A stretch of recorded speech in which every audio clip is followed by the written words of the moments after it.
এখন কি তোমার লজ্জা লাগছে না? এখন বলতে কি তোমার লজ্জা লাগছে যে হ্যাঁ ভ্যাকেন্সিগুলো আসছে না কেন, কোশ্চিন করছো না কেন, সেটা নিয়ে ভিডিও বানাচ্ছ না কেন? সরকার একেবারে পুরো নীল ডাউন হয়ে গেল, যত শর্ত ছিল সবকিছু মেনে নিল। ভান্ডার কিন্তু একদমই বন্ধ হয়নি, ভান্ডার কিন্তু সঙ্গে সঙ্গে চালু হয়ে গেছে। প্রায়োরিটি লিস্টেই আমরা বেসিক্যালি নেই, ঠিক আছে? মেয়েদের হাতে মার খাচ্ছে আলাদাই ব্যাপার, মারও খাচ্ছে আবার হাসাহাসিও করছে।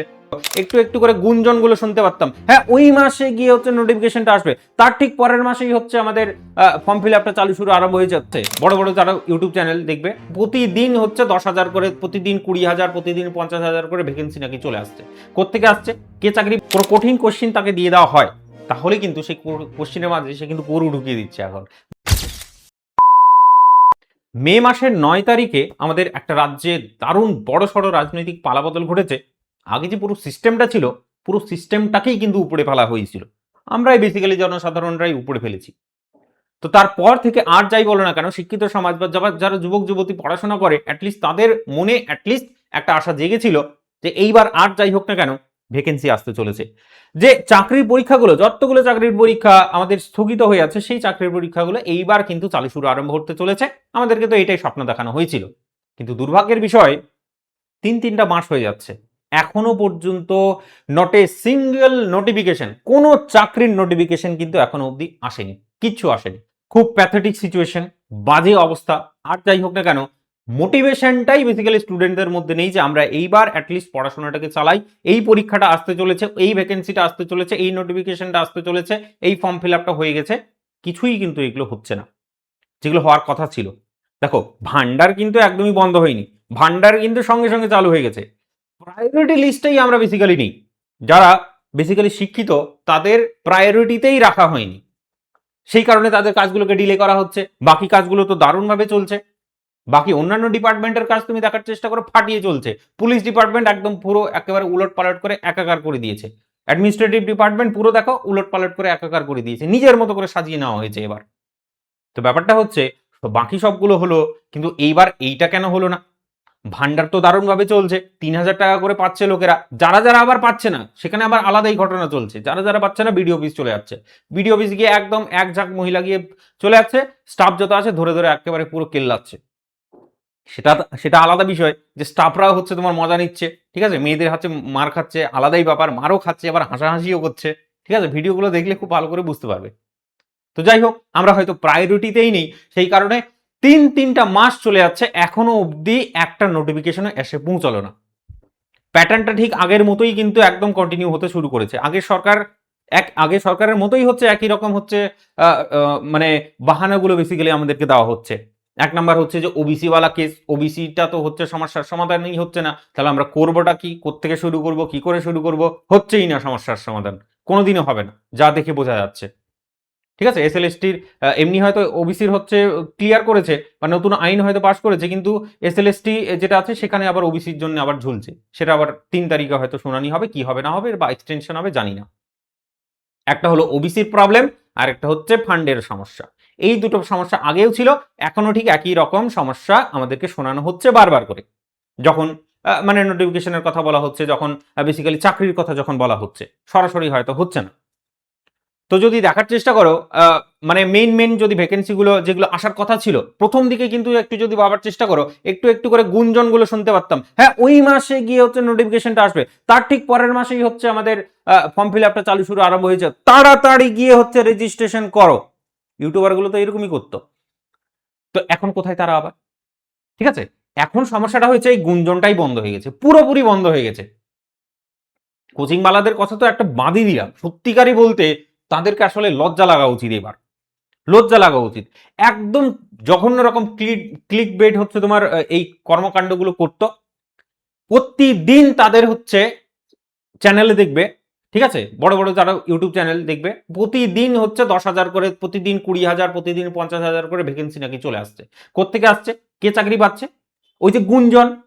তো এই গুঞ্জনটাও বেসিক্যালি এখন বন্ধ হয়ে গেছে যে নোটিফিকেশন গুলো কেন আসছে না। ঠিক আছে, আগে তোমার হচ্ছে কোম্পানি, তোমার বিশাল বড় কোম্পানি, তোমার চাপ আছে, তোমাকে কোর্স বিক্রি করতে হবে, সেই জন্য তুমি সেগুলো করছো, ঠিক আছে। স্টুডেন্টরাও হচ্ছে সেরকম, স্টুডেন্টরাও হয়তো সেগুলো খাচ্ছে সেই ভিডিওসগুলো, কিন্তু সমস্যাটা হচ্ছে এখন কোথায়? এখন কি তোমার লজ্জা লাগছে না? এখন বলতে কি তোমার লজ্জা লাগছে যে হ্যাঁ ভ্যাকেন্সিগুলো আসছে না কেন, কোশ্চিন করছো না কেন, সেটা নিয়ে ভিডিও বানাচ্ছ না কেন? Nothing, no one is there. So problem is huge. প্রবলেমটা মনে হয় আমাদের নিজেদের মধ্যেই আছে, আর কিছু না। রিসেন্টলি আমরা দেখলাম যে সিজেপি প্রোটেস্ট একটা বিশাল রকম একটা আকার ধারণ করেছিল, জেনজিরাই বেসিক্যালি কাঁপিয়ে দিল। সরকার একেবারে পুরো নীল ডাউন হয়ে গেল, যত শর্ত ছিল সবকিছু মেনে নিল। কল্পনা করতে পারো, যারা যারা প্রোটেস্টে অ্যারেস্ট হয়েছিল তাদেরকেও হচ্ছে বের করে দিল, বের করে দেওয়া হলো, ঠিক আছে, একদম ফুল নো কন্ডিশন। তাহলে বুঝতেই পারছো আমাদের এখানে আর যাই হোক না কেন, আমাদের যে দাবিগুলো সেগুলো সরকারের কাছে পৌঁছচ্ছে না, বা আমাদেরকে গুরুত্ব দেওয়া হচ্ছে না। কারণ কি, তারা জানে এরা কথা বলবে না। That is the case. তো গুঞ্জনটা যেন ওঠে সেই ব্যবস্থাপনাটা করো। প্রত্যেককে আমি বলছি, তো এই গুঞ্জনটা যেন ওঠে এই ব্যবস্থাপনাটা করা উচিত প্রত্যেককে, সবাইকে। আর আমার মনে হয় এটা সূচনা হওয়া উচিত বড় বড় কোচিং যারা আছে তাদের থেকে।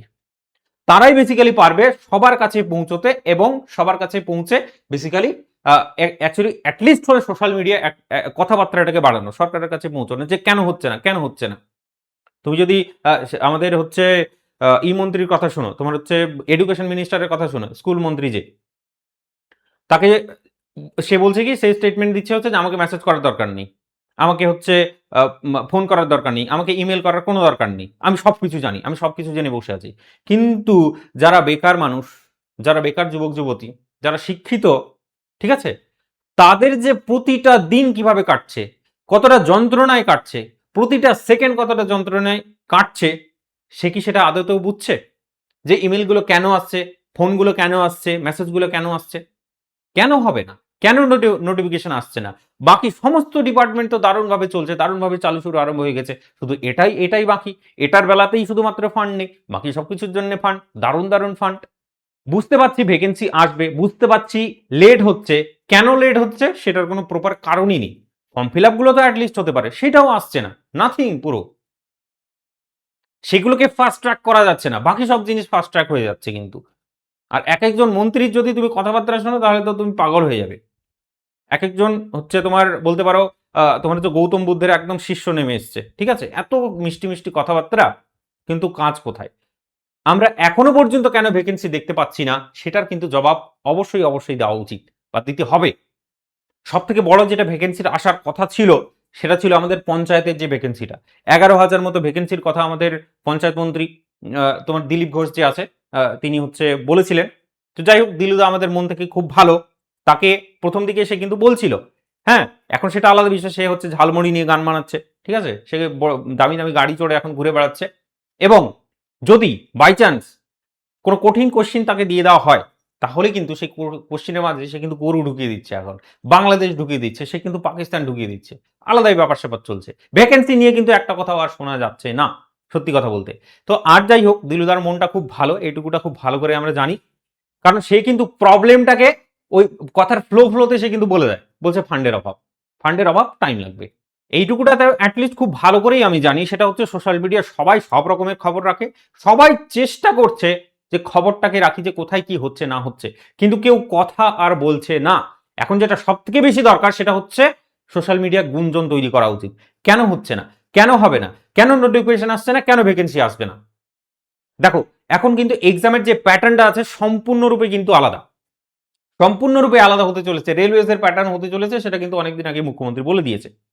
কিন্তু অদ্ভুত ব্যাপারটা হচ্ছে, যে সমস্ত কোচিং বালারা হচ্ছে যখনই অ্যানাউন্সমেন্ট করতে শুরু করলো, মন্ত্রীরা অ্যাকচুয়ালি কোথায় কোথায় মুখ দিয়ে হচ্ছে বলতে শুরু করলো এই ভ্যাকেন্সি আসতে চলেছে, পাগলের মতো গিয়ে সেই সিলেবাসটা লঞ্চ করে দিল, সেই সিলেবাস রিগার্ডিং কোর্স লঞ্চ করে দিল এবং সেটা পড়িয়ে একদম একাকার করে দিল। তাদের কাছে না আছে ইনফরমেশন, নোটিফিকেশন সম্পর্কে না ইনফরমেশন আছে, না আছে তাদের সিলেবাস সম্পর্কে ইনফরমেশন, কিচ্ছু নেই, শুধু পাগল বানানো হলো।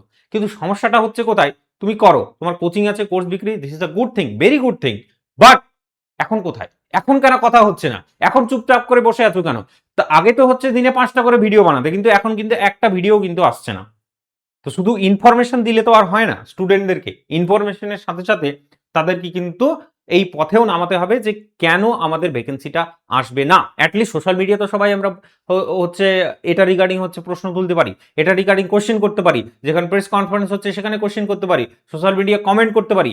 হ্যাঁ, একদম সম্পূর্ণরূপে ওপেন, প্রত্যেকটা এমএলএ দেখবে এখন সোশ্যাল মিডিয়া ফুললি অ্যাক্টিভেটেড একেবারে হয়ে আছে, ঠিক আছে, একদম পুরো টিম বসিয়ে রেখে দিয়েছে নিজের সোশ্যাল মিডিয়াটাকে চালানোর জন্য, ঠিক আছে। তো তাদের অ্যাকচুয়ালি তো কমেন্ট বক্সগুলো ফাঁকা হয়ে পড়ে আছে, তো ওখানে কি করব আমরা? ওখানে কি নিশ্চয়ই চুপচাপ বসে থাকবো না, লাইক কমেন্ট করবো না নিশ্চয়ই। এবার এই সমস্ত ইম্পর্টেন্ট ইস্যুগুলো বা এই সমস্ত ইম্পর্টেন্ট জায়গাগুলো আমাদের পুরোপুরি ছুটে যাচ্ছে, আর আমাদের সোশ্যাল মিডিয়া ভেসে উঠছে কি, তখন ভেসে উঠছে কমিউনাল হচ্ছে যেগুলো কন্টেন্ট আছে, সেই কমিউনাল কন্টেন্টগুলো উপরে উঠে আসছে, হিন্দু মুসলিম করছে লোকে। তো আসল সমস্যার সমাধান কোথায়? নকল যেগুলো সমস্যা সেগুলো বেসিক্যালি উপরের দিকে উঠে চলে আসছে। তো স্বাভাবিক, আমরা যদি প্রশ্ন না তুলি তাহলে কিন্তু এইটা একদমই হবে না। প্রশ্ন তোলা উচিত, প্রত্যেককে এটা নিয়ে আলোচনা করা উচিত, প্রত্যেকে সোশ্যাল মিডিয়া অ্যাটলিস্ট মানে হচ্ছে অ্যাক্টিভ থাকা উচিত। কারণ সব থেকে আমার যেটা পার্সোনালি ফিল হয়, এখন সরাসরি তুমি যদি কথা বলতে চাও কারোর সঙ্গে, সোশ্যাল মিডিয়া হচ্ছে তার 1 নাম্বার জায়গা। কারণ কন্টিনিউয়াস বেসিসে আমাদের যে এমএলএরা বলো বা নেতা নেত্রী যত আছে সবাই বেসিক্যালি সোশ্যাল মিডিয়াটাকেই ফলো করে, সোশ্যাল মিডিয়াটাকে অনেক রেগুলার বেসিস ফলো করে। সুতরাং তারা বুঝতে পারবে প্রবলেম কোথায় হচ্ছে আলটিমেটলি। তো ভিডিওটাকে আমি লম্বায় একদমই করতে চাইছি না আর। আশা করি প্রবলেমটাকে খুব ভালো করে আমরা নিজেরা জানি, সলিউশনটা আর অন্য কিছু না, সলিউশনটাও আমি ঠিক ভালো করে আলোচনা করে দেওয়ার চেষ্টা করলাম। অ্যাটলিস্ট যেখানে ক্লাস করছো, হ্যাঁ, যে সমস্ত ভিডিওগুলো এতদিন ধরে কনজিউম করেছো, অ্যাটলিস্ট তাদেরকে অ্যাটলিস্ট গিয়ে বলো যে শুরু করুন, হ্যাঁ, ভিডিওস বানান, এই সমস্ত নিয়ে কথাবার্তা শুরু করুন।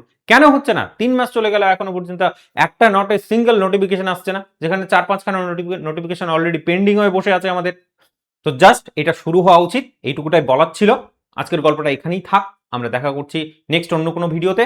আর যদি কোনো কিছু বলার থাকে, কমেন্ট বক্স একদম ফাঁকা হয়ে পড়ে আছে, আরামসে তুমি কিন্তু নিজের কমেন্টটা করতে পারো, কোনো সমস্যা নেই।